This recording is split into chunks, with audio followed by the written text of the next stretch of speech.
Pancasila. Belajar, bergerak, berbagi untuk negeri kita menjadi.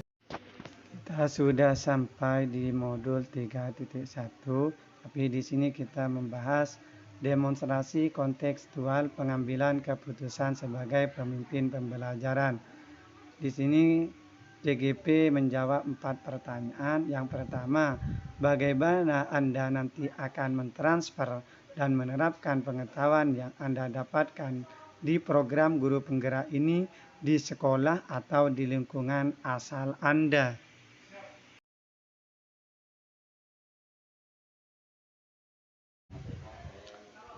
Sebagai seorang pendidik, seringkali dihadapkan dengan kondisi memilih antara dua pilihan yang sangat berat.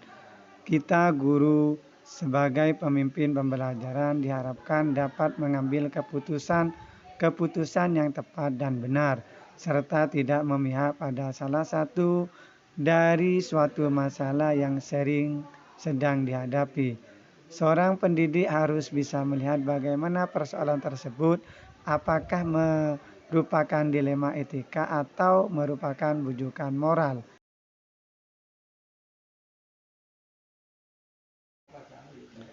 Ilmu yang saya dapatkan dalam modul ini akan saya terapkan saya sendiri dulu dan membagikan kepada rekan-rekan guru atau teman sejawat di SMAN 1 Kuanyar dengan cara memanfaatkan waktu-waktu luang untuk berdiskusi di sekolah. Komunitas praktisi kami buat dengan tujuan untuk pengembangan kompetensi guru. Pertemuannya biasanya dilaksanakan 2 sampai dengan 4 kali dalam sebulan. Dalam kesempatan tersebut, saya akan mencoba untuk berbagi bersama kepada semua anggota komunitas teman guru tentang pengalaman yang sudah saya dapatkan ketika belajar cara pengambilan keputusan.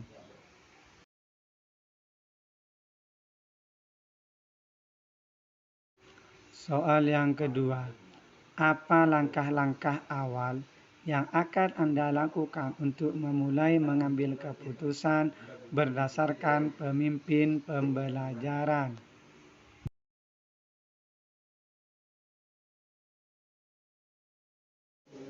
Sebagai makhluk sosial dan sebagai pemimpin pembelajaran, dalam pengambilan suatu keputusan, tidak akan luput dari dilema etika dan bujukan moral. Dalam hal ini, yang harus kita perhatikan adalah apakah kasus tersebut termasuk dilema etika atau bujukan moral. Dan untuk mengetahui ketika dapat melakukan langkah awal untuk identifikasi masalah agar bisa diketahui bahwa kasus yang dihadapi adalah benar dilema etika atau bujukan moral. Apabila masuk dalam kategori kasus dilema etika, maka ada beberapa hal yang harus kita lakukan untuk mengambil keputusan. Kita harus memperhatikan 4 paradigma, 3 prinsip, dan 9 langkah dalam pengambilan keputusan.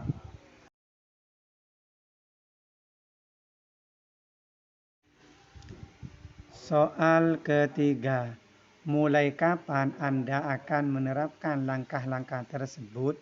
Hari ini, besok, minggu depan, hari apa? Catat rencana Anda sehingga Anda tidak lupa.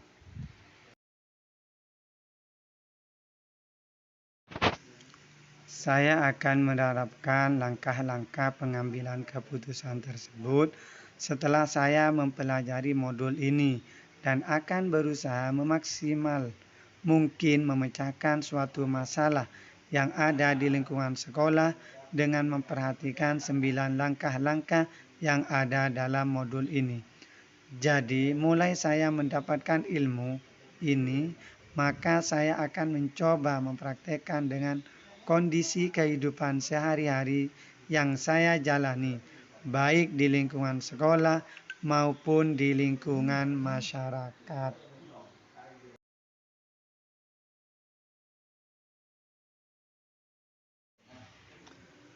Sebagai seorang pendidik, sangat merasa terbantu dengan penjelasan materi dari modul 3.1. Sebab dalam kehidupan sehari-hari sering menemukan dilema tapi belum bisa memanage sebuah keputusan dengan baik, terutama saat menemukan masalah belajar pada siswa.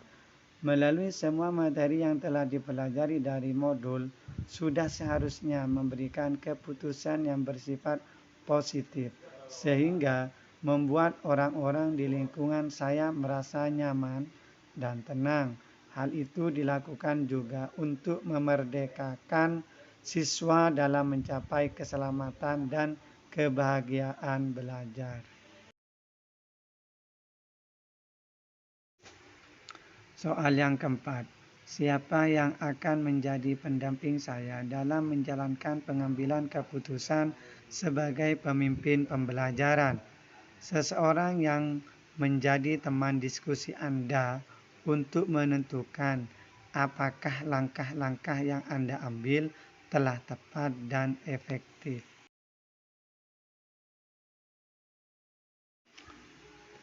Yang akan mendampingi saya dalam menerapkan atau menjalankan pengambilan keputusan sebagai pemimpin pembelajaran dalam lingkungan sekolah tentunya kepala sekolah, rekan-rekan sejawat, serta anggota praktisi yang ada di lingkungan sekolah.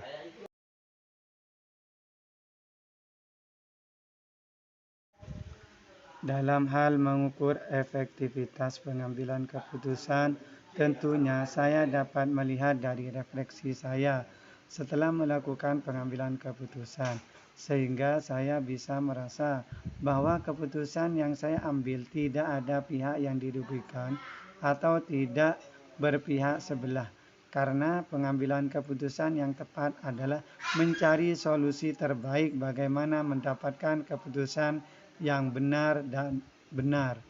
Pengambilan keputusan yang tepat dalam pemimpin pembelajaran adalah pengambilan keputusan yang mampu menyeimbangkan antara dua pihak atau antara dua opsi yang ada dengan pilihan yang tepat dan benar, sehingga tidak merugikan salah satunya.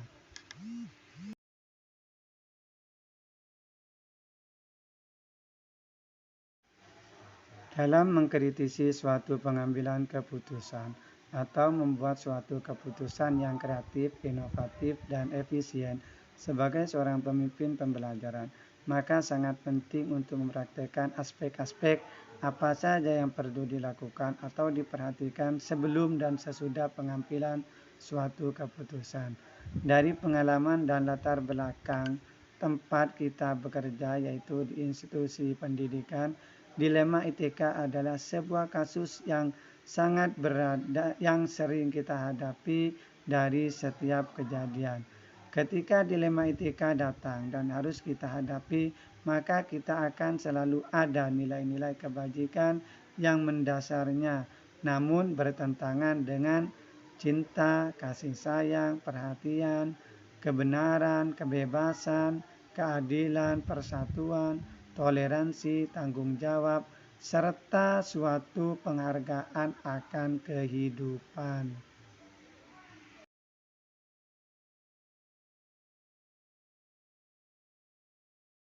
Di samping itu, kita sebagai pemimpin pembelajaran harus menyadari bahwa untuk unsur-unsur tersebut tidak ada aturan baku yang berlaku untuk memutuskan situasi dilema etika, karena ini bersifat relatif dan bergantung pada situasi dan kondisi terjadinya suatu kejadian. Artinya, ada benarnya kita tetap berpegang pada aturan yang berlaku untuk menentukan kebenaran. Namun, ada kalanya kita tidak bisa berpegang pada aturan karena situasi tertentu. Demikian pula sebaliknya, ketika dihadapi pada situasi bujukan moral, benar versus salah, artinya adalah segala sesuatu yang kita lakukan sengaja ataupun tidak sengaja. Jika salah dengan alasan baik apapun tentang kejadian tersebut, maka tetap saja bernilai salah.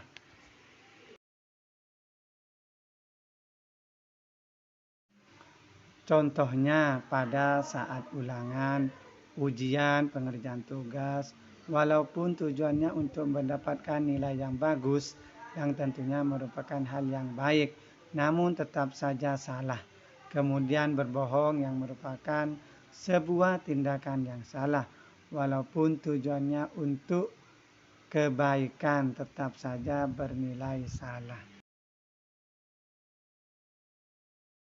Dalam membuat keputusan dilema etika, kita menggunakan 4 paradigma, 3 prinsip, dan 9 langkah pengambilan keputusan.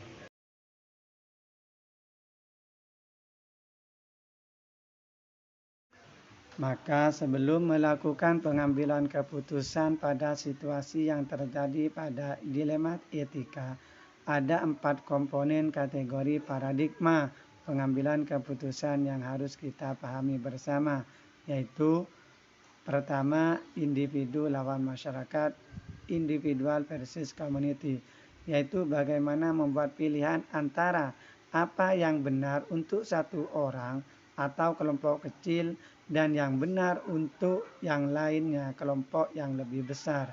Yang kedua, rasa keadilan lawan rasa kasihan, justice versus mercy, yaitu pilihan antara mengikuti aturan tertulis atau tidak. Di sini pilihan yang ada memilih antara keadilan dan perlakuan yang sama bagi semua orang di suatu sisi, membuat pengecualian pada suatu hal karena masih kasih sayang dan kemurahan hati. Di sisi lain terkadang memang benar untuk memegang peraturan.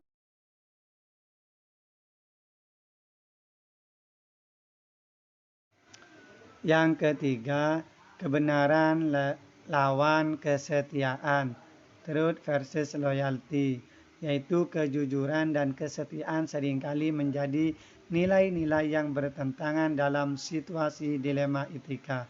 Terkadang kita perlu untuk membuat pilihan antara jujur dan berlaku setia pada orang lain.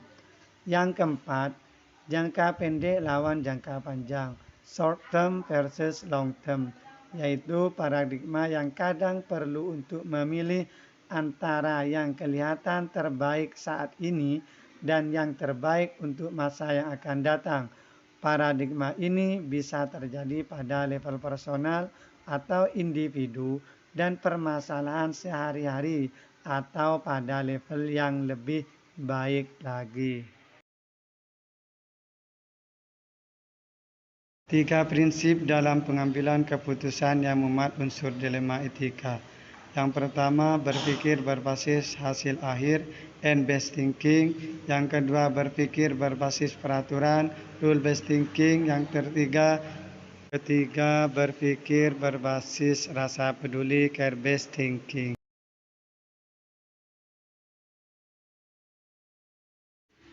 Berikut adalah 9 langkah pengambilan keputusan. Yang pertama, mengenali nilai-nilai yang saling bertentangan. Yang kedua, menentukan siapa yang terlibat. Yang ketiga, mengumpulkan data fakta-fakta yang relevan. 4. Pengujian benar atau salah, uji legal, uji regulasi profesionalitas, uji intuisi, uji halaman depan koran, uji panutan atau idola. Yang kelima, pengujian paradigma benar lawan benar. Yang keenam, melakukan prinsip resolusi. Yang ketujuh, investigasi opsi trilema. 8. Buat keputusan. 9. Lihat lagi keputusan dan refleksikan tentang keputusan yang kita buat. Terima kasih. Salam guru bergerak. Guru bergerak Indonesia maju.